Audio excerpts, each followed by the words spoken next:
அம்பேத்கர் என்பது ஒரு தனித்த சாதிக்கான ஒரு அடையாளமா பார்க்கக்கூடிய அவலத்தை நாம் பார்க்கிறோம். அம்பேத்கர் சிலைகள் அவமதிக்கப்படுகின்றன. அந்த அவமதிப்பு செய்யக்கூடிய அந்த வன்முறையாளருக்கு சொல்லுகிறேன், நீ படிச்சதுக்கு காரணியாக இருந்த அந்த மின்சாரமும் இடஒதுக்கீடும் அண்ணல் அம்பேத்கர் உழைப்பின் மூலமாக வந்தது.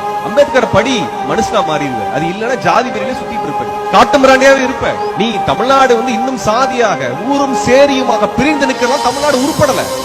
மேற்குலகம் எப்படி பொருளாதார ரீதியாக வளர்ந்ததுனால் ஒன்றா நின்னா வேறுபாடுகளை களைந்தான். மதத்திற்கு முக்கியத்துவம் தரவில்லை, வேறுபாடுகளுக்கு முக்கியத்துவம் தரல, உழைப்பை முன்வைத்த அந்த சமூகம் முன்னேறியதா இல்லையா? நம்ம நாடு முன்னேறுதா?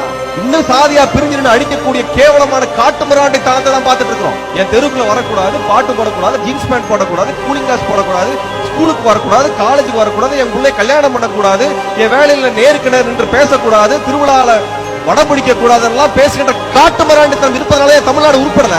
உனக்கு கல்வியும் கொடுத்து, மின்சாரத்தையும் கொடுத்து, உணவையும் கொடுத்து, மானியம் கொடுத்ததுக்கு பிறகு நீ முன்னேற காரணம் உன் சாதி. ஊரும் சேரியும் என்னைக்கு ஒன்னா நின்று இருக்கிறோம் அன்னைக்கு தமிழ்நாடு உருப்பிருக்கும், வளர்ந்திருக்கும்.